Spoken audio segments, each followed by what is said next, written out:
This morning on DC News Now, a jury finds a Prince George's County officer not guilty of shooting and killing a man nearly 4 years ago. Coming up, reaction from that man's family and what's next for the officer's career.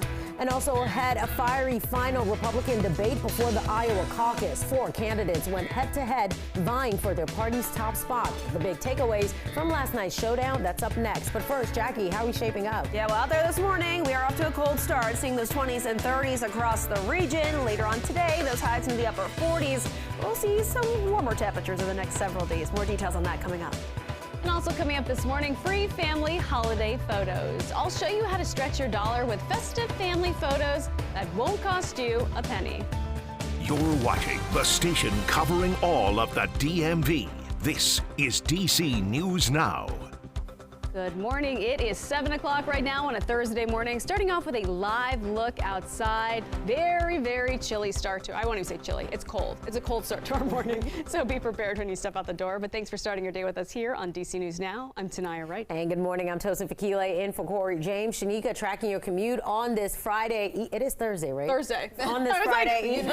Friday Eve. I was like, oh man, we're getting ahead. No, I was going to say Friday Eve, but I wanted to make sure it was actually Thursday. Let's go over to meteorologist Jackie. We're talking about all the booze. That's the hard drinks to make for bartenders. So going off the edge here. Yeah. It's cold, Jackie, this morning, and the wind makes it feel a little colder. Exactly, yeah. So those wind chills are about 5 degrees colder than these actual air temperatures for parts of the region. We're currently 35 in DC. We're seeing those upper 20s, though, still over towards Manassas as well as Waldorf at this hour. We're also into the upper 20s in Woodstock and Luray, and then we're also talking about those wind chills, feeling like we're right at 31 degrees in DC. Upper 20s Fredericksburg, feeling like we're right at 31 degrees, though, over towards Hagerstown. So most areas we're feeling like we're below the freezing mark. At least we're tracking dry conditions across our area, just seeing a few snow showers off towards our north. We'll continue to remain dry through the day today. That sunset later on this evening, right around 4:45 p.m. We'll see those high temperatures today, mid to upper 40s. Tomorrow, though, we're back in the upper 50s.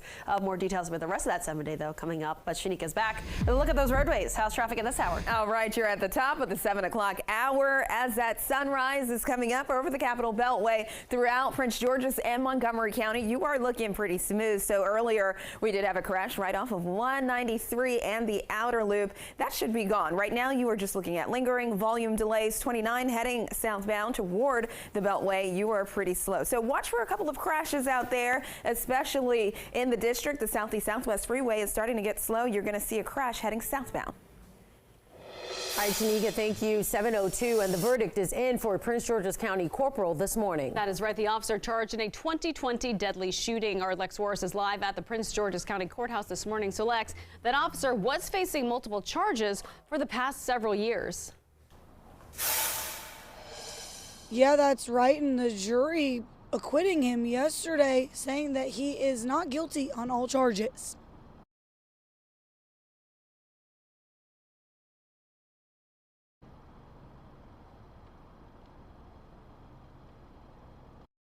And there's no justice in this country for black and brown people.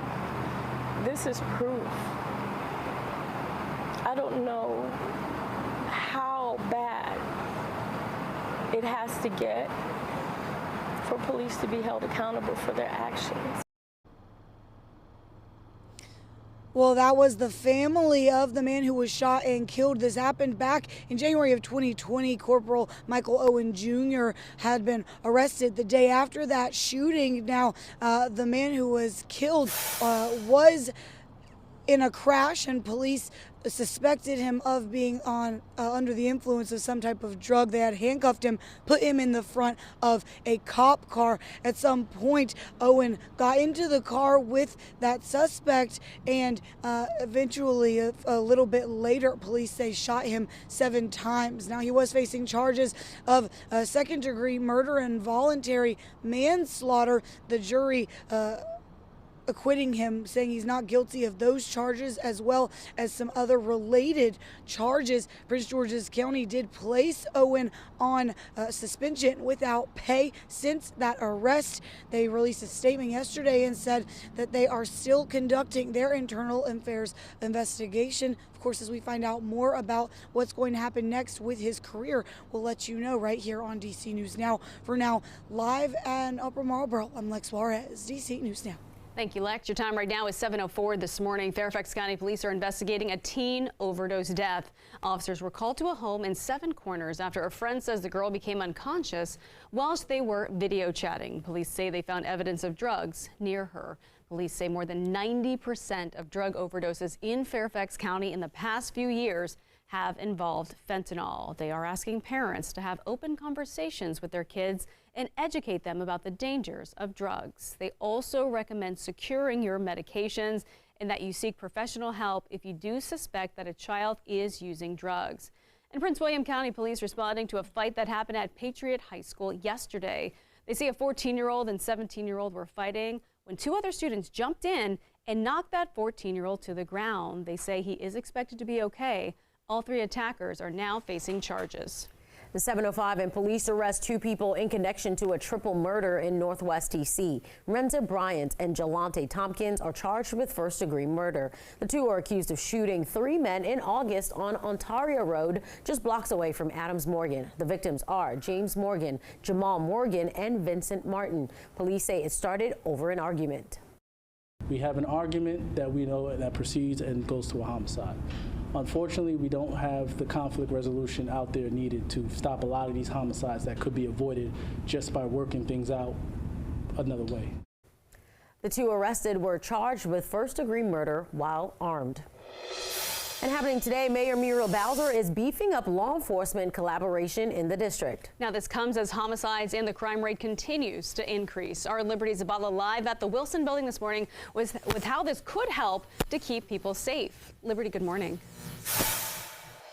Good morning, Tanaya and Tosin. Well, the mayor is launching the Real-Time Crime Center, and essentially it brings together local and federal law enforcement agencies across this region to help combat crime as it is happening. Mayor Bowser will unveil the Real-Time Crime Center at the Marion Building in Northwest later this morning. It will be used as a new tool to fight crime as the district battles with police staffing challenges.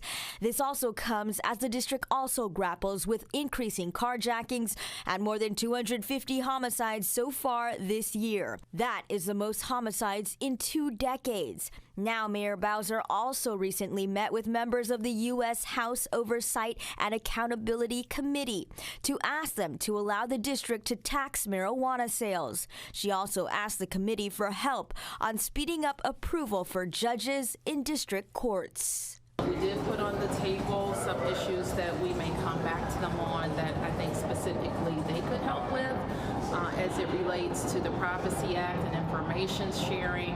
We continue to reiterate the need to remove the rider that prevents us from taxing and regulating marijuana. And some committee members did say that they hope to help the district solve the marijuana issue before their Christmas break, and the press conference here is expected to take place at 11 this morning. For now, live here in Northwest D.C., Liberty Zabala, D.C. News Now. All right, thank you, Liberty. And for the final time this year, qualifying GOP presidential candidates faced off in the 4th Republican presidential debate last night, even as the frontrunner among them, former President Donald Trump, refused to show up. Yeah, Washington correspondent Trevor Shirley is in Tuscaloosa, Alabama, with a recap of what happened. That debate happening here at the University of Alabama last night. Those 4 candidates on stage all trying to carve out a path forward, even as polls show former President Donald Trump remains miles ahead. For all the policy debate that happened, I'm going to have fees on remittances from foreign workers when they send the money back to foreign countries. We're going to tax it, and we're going to build the wall with that. That's why we need to end all normal trade relations with China until they stop murdering Americans with fentanyl. There was plenty of sniping among the 4 candidates on stage. You do this at every debate. I'll tell you exactly what don't interrupt me. I didn't interrupt you. Governors Ron DeSantis and Chris Christie, Ambassador Nikki Haley, and Vivek Ramaswamy all appeared at the 4th GOP presidential debate. But former President Donald Trump, the leader of their pack by nearly 50 points in some polls, skipped out again. We've had these 3 acting as if the race is between the 4 of us. The 5th guy who doesn't have the guts to show up and stand here. Christie hit Trump hard, his opponents less so. I'm the only one running for president that has beaten these people on issue after issue. Other topics included the economy, parental rights, border security, and the war in Israel. Would you send American troops in to rescue those hostages? Absolutely. That debate was hosted by our 24-hour cable news network, News Nation. It comes just 40 days before the Iowa caucuses. Reporting in Tuscaloosa, I'm Trevor Shirley.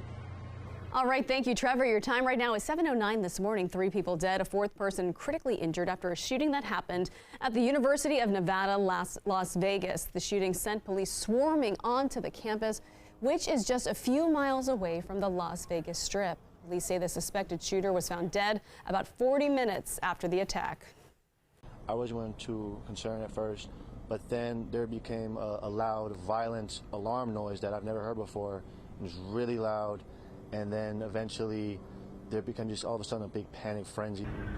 According to the Associated Press, the gunman was a professor who had been denied a job at the school.